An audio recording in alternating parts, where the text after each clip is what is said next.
Ang i-share ko ngayon, owner's review nitong Ford Ranger Wildtrak na next generation ay yung tech features niya in terms of advanced driver assist, yung ADAS niya.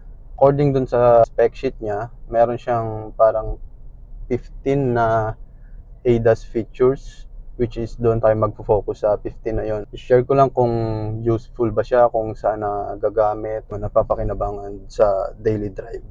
Una, according doon sa spec sheet is adjustable na speed limiter. Equip yung sasakyan natin yon. Andito siya sa nibela natin, and then kapag kinilik natin tong limit, lalabas dito sa dashboard kung ano yung gusto mong iset na speed limit, and then dito mo lang din siya i-activate and deactivate. Useful ba siya? Napapakinabangan ba siya? For me, oo, especially sa expressway or sa Skyway kapag bumabiyahe ako ng Manila then or tawid ng papuntang north. Pasok ka sa Skyway, 80 ang speed limit mo, and then kapag dating mo dun sa connector sa SLEX nagiging 60. Minsan kasi pag nagda-drive tayo, napapasarap tayo ng apak, hindi natin namamalayan, minsan 100 plus na. Pag ganon, nasa-set ko siya. Ang ginagawa niya, hindi niya inaalaw yung sasakyan na lumagpas sa speed na yon. So kahit anong press mo sa gas pedal, hindi na siya mag-exceed doon. Times lang na na-experience ko na nag-exceed siya kapag pababa, rolling na yung daan. Pero most of the time, na-maintain niya. Or siguro mas siya kung hindi ka na niya i-allow na mag-gas pa. And another na napakinabangan ko siya is nung tinuturuan ko mag-drive yung wife ko. Wherein initially sinet ko sa 20, 30 hanggang sa natututunan niya ng control yung sasakyan. Before sinet ko hanggang 50. So yun yung mga times na nagamit ko siya. Pero sa mga national road or regular na drive, hindi ko siya ginagamit. Most of the time sa expressway lang. So yun yung number 1, yung adjustable na speed limiter. Ang next natin is yung adaptive cruise control. So equip din itong sasakyan ng adaptive cruise control. Useful ba siya? Or napapakinabangan ko ba siya sa mga drive ko? Ito pa lang yung time na nagkasasakyan tayo na equip ng ganon. Usually kasi yung mga manual, hindi. So nagagamit ko yung cruise control din sa mga long drive, especially pag pa-north. Yan, sa T-Flex, NLEX, sa EasyTech. Gamit na gamit siya dyan. Well, malaking tulong kasi hindi na malikot yung paa mo. Automatic siya nag-a-adjust, and parang may radar siya dito, and then mga sensor plus yung camera. I don't know kung paano nakaset yun, pero automatic siya. Kunwari, ayan na yung sasakyan, nakaset ka ng speed mo na say 100, siya na yung mag-a-adjust ng speed para sa'yo. Hindi mo na kailangang laruin yung gas pedal mo or mag-brake. Kusa na siyang nagbe-brake. And then kapag pinartner mo pa siya, I think isang feature din ito, lane keeping assist niya. Kapag inactivate mo, ito cruise control, and then yung lane keeping assist, yung button niya dito sa nivela, parang ipinagdadrive ka na niya. Kahit naka-lane keep assist siya, hindi ka pa rin i-allow ng sasakyan na alisin yung kamay mo sa manibela. Nagpa-pop up yung warning na i-maintain lang natin or i-keep natin yung kamay natin. For me, again, useful yung 2 and 3 features na yon, yung adaptive cruise control and lane keep assist sa mga long drive. So, nagamit ko na siya, napapakinabangan ko siya, and accurate siya so far. Maganda siya para kumbaga makapagtipid ka ng energy or hindi ka ganun ka pagod kapag long drive or kapag meron kayong road trip na talagang malayo. Pero kunwari ito, drive tayo national road, hindi ko na siya ina-activate. So talagang syempre extra careful tayo. Kapag ganun, masyadong masikip and ang daming nangyayari. Kasi sa expressway, yun lang yung linya mo eh. Walang possible na biglang may magko-cross galing sa kabilang lane. So mas madali siyang gamitin sa ganong mga pagkakataon. Pero sa ganito na yan, may biglang tatawid, may biglang lilipat ng lane na sasakyan or galing sa kabilang lane. So yun yung 2 and 3 features niya. Ang next na feature niya dito sa spec sheet is yung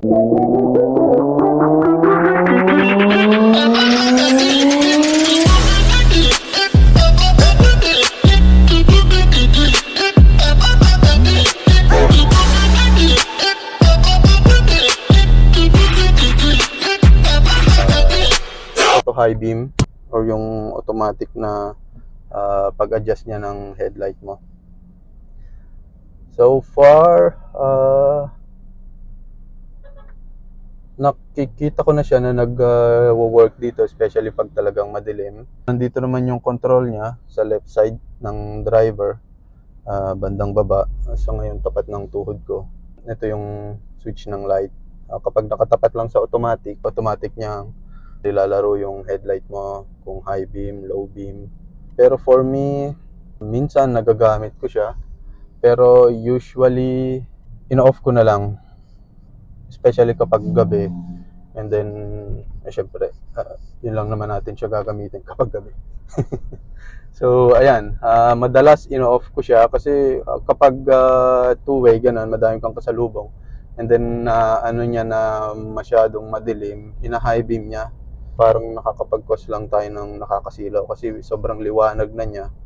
Yung low beam niya parang maliwanag na para sa mga regular na sasakyan. Usually nakakapag-cause nga siya ng nakakasilaw sa mga kasalubong mo na drivers. Ako madalas ino-off ko na lang siya.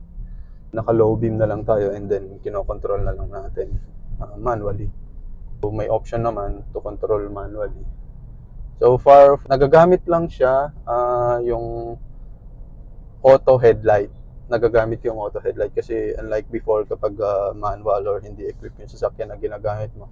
Kapag gabi, ikaw yung magse-set. Parang before nasita na ako sa Ortigas. Kakalabas ko pa lang ng parking, gabi na, madilim pa. Pagkalabas ko ng parking, nandiyan na si kuya mong MMDA. Ang tawagin nga nila sa Pasig Blue Boys. So, sinita niya ako, pero naka-park light naman ako. Chamba, nandyan na siya. Pinara niya ako agad. So, ganong cases na nag-auto headlight, doon napapakinabangan to. Iwas sita. Kung madilim na, automatic ka niyang bibigyan ng headlight bukod doon sa DRL niya. Meron ka ng auto headlight. So, wala nang paliwanagan sa mga traffic officer na sabihin mo pa, kakalabas ko lang ng ganito. So, napapakinabangan siya. Pero kapag nagda-drive na, usually, dine-deactivate or in-off ko na lang yung auto high beam para iwasan na din sa mga kapwa natin driver. So far, pang ilan na ba siya? Pang-apat. Ito, according pa rin sa spec sheet niya. Autonomous emergency braking with pedestrian detection. Autonomous emergency braking with pedestrian detection. Isa to sa nagagamit ko kapag nagre-reverse tayo, especially sa sa mga masisikip na lugar. Nagagamit ko siya, automatic nagbe-brake yung sasakyan kapag naka-detect siya ng obstruction or ng pedestrian ng sasakyan. I mean, talagang na-experience ko na bigla siyang nagpe-preno. Minsan lang nakakagulat kasi biglang lakas niyang pumreno Kung hindi mo ina-expect, talagang magugulat ka. In terms of safety, maganda siya na equip yung sasakyan mo ng ganong feature. Kasi yan nga, especially kapag malaki yung sasakyan tapos ang dami mong blind spot, mahirap nang ma-ensure na clear yung unless titingnan mo sa or kung equip ka din ng 360. Pero extra safety feature siya. For me, useful yung emergency braking assist na yan. Next na feature is yung brake collision assist. Hindi naman siya ina-activate or dine-deactivate dito sa sasakyan, basta equip lang siya. Ang ginagawa naman niya, kunwari, nagda-drive ka dyan, siguro sa yung mga cases na kapag may inaantok na mababangga yung sasakyan, bigla siyang lumalabas dito sa dashboard mo, nagwa-warning yung red na na-activate yung brake collision assist niya, tapos may sound siya na parang alarming. So, parang gusto kanyang ma-alert or gisingin. Minsan lang, kahit control mo yung driving, may mga times na nagpa-pop up siya basta nakadetect siya ng mga nasa harap or may possible na ay yung possible mag-collide. So, pero regardless, useful siya as kaya nga advance eh. So parang nakikita niya na may possible na magkaroon ng collision. So at least ikaw nagiging ready ka. So gusto niya kasi kapag nakakita siya ng obstruction, yung paa mo, i-press mo na sa brake. As in, mag-ready ka. For me, useful din siya for me. As in, as additional safety feature. Okay, yung next naman is dynamic brake support. Well, hindi ko to masyadong alam, dynamic brake support. Pero parang ang ginagawa niya is automatic niyang ina-adjust yung braking niya based sa pag-press mo sa pedal, or kung kailangan mo na ba siyang, kung gaano mo kadiin pinipress yung pedal para magpreno, para at least siguro hindi ka nakakaano nung jolt sa sasakyan, or mas smooth yung drive mo. Hidden na lang siya, hindi mo siya masyadong makikita na nagagamit, pero siguro gamit na gamit siya. Kasi hindi naman siya na-activate dito sa dashboard mo or anywhere dito sa na visible sa mata mo. Wala akong masyadong comment sa DBS.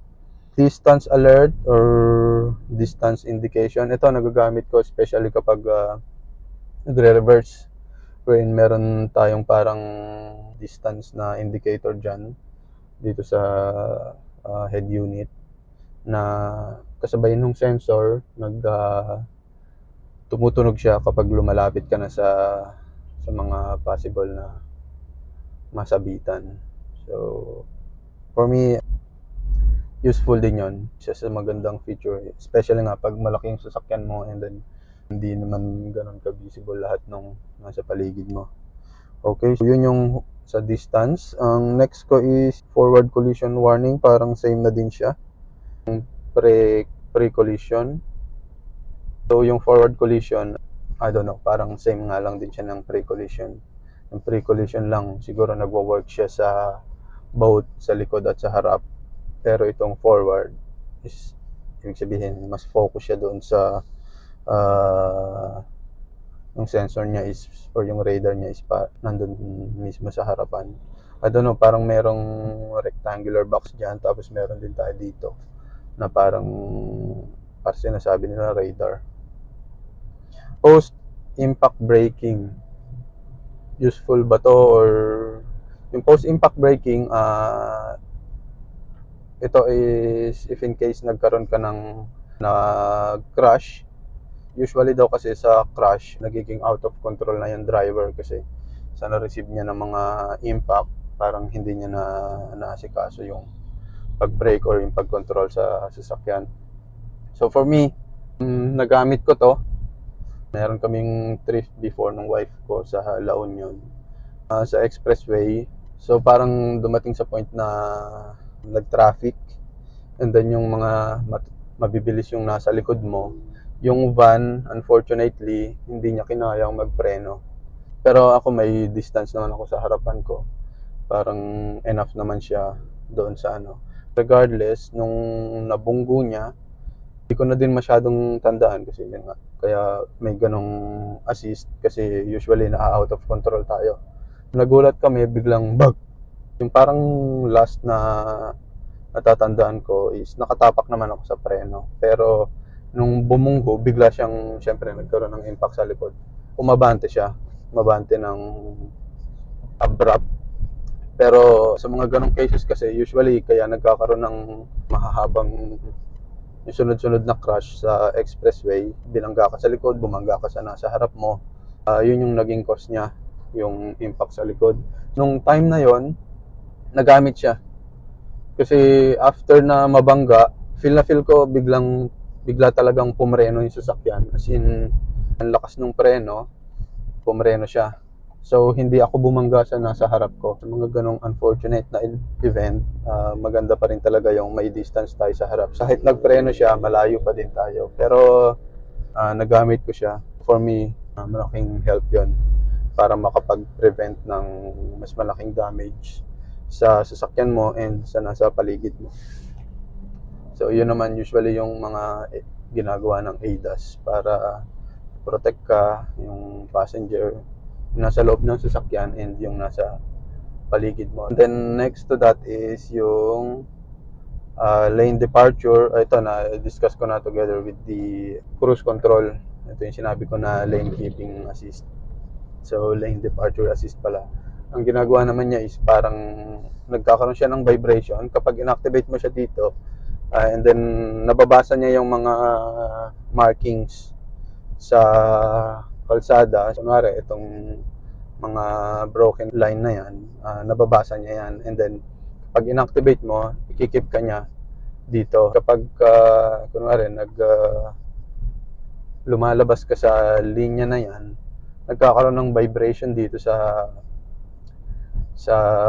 manibela mo para i-alert ka, or minsan inaano niya ng konti para ikabig mo ulit dun sa kabila. So yun yung ginagawa niya, which is for me useful kung sa mga yan, sa expressway.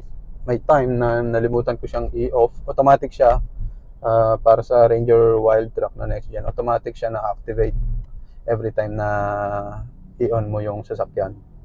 May time na nalimutan ko and then nag-overtake ako. Binasa niya yung linya. So, ang nangyari, parang ayaw niya akong palipatin. Ayaw niya akong papasukin ulit sa linya ko. Sa mga ganong cases, hindi ko na siya ina-activate pag mga sa gantong time, and usually naka-off lang siya. Pero useful na feature siya nga kung sa long drive. Ang next ko is driver alert system. Hindi ko to masyadong pero nung sinearch ko to kung anong ginagawa niya, parang may sensor somewhere yung sasakyan na, or parang ino-observe ka nung sasakyan mo na parang mag-a-alert siya kapag alam niya kapag inaantok na based sa habit ng driver. Yun yung sabi nung sa page ng Ford na yun yung driver alert systems na medyo yun na-observe niya na iba na yung nagiging response ng driver. So far wala akong masyadong comment doon. Pero alam naman ng mga engineers yan, kaya siguro in-equip nila. And hindi rin siya visible dito mismo sa sasakyan. So next to that would be the blind spot information. Blind spot information with cross traffic alert. So ito, blind spot. Meron tong radar dun sa likod niya na sa tail light. Sa gilid ng tail light, meron siyang left and right, meron siyang radar. Wherein kapag meron kang kapag may mga sasakyan sa paligid mo na hindi kita nung side mirror, umiilaw pa rin yung side mirror. Nagkakaroon siya ng warning doon. Ayan, sa ganang case, umiilaw na yun yung indicator na merong may sasakyan ka sa side na yon, or may kasunod ka, or yun nga, nasa blind spot, may ka sa blind spot. So useful, especially kapag regular driving, tapos ang daming mga motor na ganyan, daming motor na sumisingit-singit sa'yo. Minsan alanganin yung posisyon, hindi mo kita sa side mirror. At least merong nag-a-assist sa'yo na meron kang ganan sa blind spot. So for me, yan, useful siya. Gamit na gamit. Okay. Ang next natin would be 360 degree camera. Wow. Ito, isa sa favorite ko. Pinaka-favorite ko tong feature na to. Wherein lalabas siya dito. May 360 view ka ng sasakyan mo. Okay. So, hindi siya nag-activate kapag rolling kasi parang ang logic behind that is ayaw kang ma-distract. Pero if in case, kunwari, medyo close ka na sa mga sasakyan mong ganan, na-activate yung sensor, automatic din siya lumalabas para ipakita sa iyo yung side na meron kang you're close to an object or may mga sasakyan ka sa paligid. Ayan, for me, useful yun. Hindi ko lang mapakita ngayon yung camera kasi ayan nga, hindi siya ano.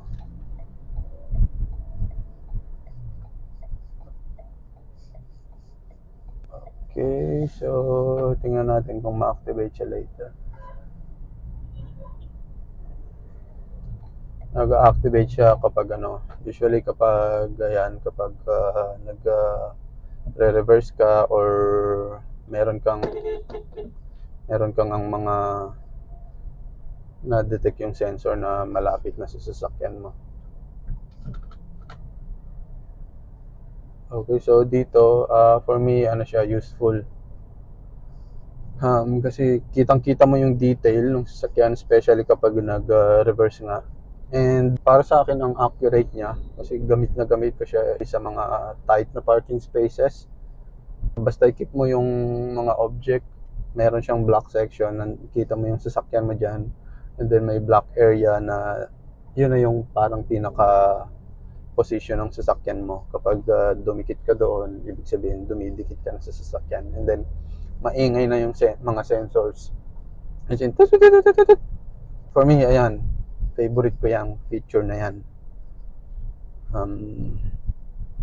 Napaka useful niya. So parang kahit every time na lalabas ako or magdadrive, walang time na hindi ko siya nagagamit. As in, gamit na gamit siya. Yung last na feature, yung reverse brake assist. Ito, yung parang connected din to dun sa kanina na diniscuss ko about dun sa emergency braking. Reverse brake assist naman, ang ginagawa niya, kapag nagre-reverse siya and then may obstruction, automatic din siyang nagbe-brake. Yun nga yung sabi kong nakakagulat. Kusa siyang magbe-brake, kunwari, maatras ka tapos nandiyan na may obstruction sa likod mo, ibe-brake ka niya. Ako, may mga times na kapag yung madamo yung palibot mo, kahit dahon lang na ayaw niya na may dumidikit sa sasakyan. So once na may na-sense yung mga sensor mo na malapit sa sasakyan, ina-alert niya, tapos kapag talagang super close na or alam nung sensor na dumidikit na, nagbe-brake siya. Kaya may times before na nagre-reverse ako sa madamo, as in patigil-tigil siya, and nakakagulat kasi bigla ka na lang hahampas dito sa sandalan mo. Pero useful siya, especially nga reverse yun, ang hirap, ang dami mong blinds, hindi mo kita yung ano, though kita mo siya dito pero malaking tulong siya. Kasi pedestrian, yung pedestrian sa likod kasi hindi mo rin alam, minsan may mga tao na bigla na lang magko-cross dyan. Sa mga ganong cases, nagagamit siya ng mabuti.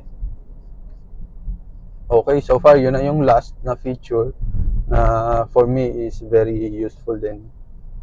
So hopefully may napulot kayo dito sa pagre-review ko, and kung hopefully natulungan ko kayo na para mag-decide kung sa sasakyan nyo man, kung namimili kayo ng sasakyan, or kung ano ba yung mga advanced na driver assist or yung ADAS nga kung tawagin nila. So far sa class nitong pickup na before nung bumibili ako is nakadepende rin ako. Inaaral ko yung spec sheet nila. Yung time na bumili ako, ito pa lang yung sa class ng pickup na talagang masasabi mong advanced yung driver assist niya. Ang dami niyang useful na features. So yung iba hindi visible pero parang automatic na ginagamit na sasakyan. Kung sa tingin nyo natulungan kayo ng video na to, subscribe lang kayo, and then gagawa pa tayo ng mas maraming review.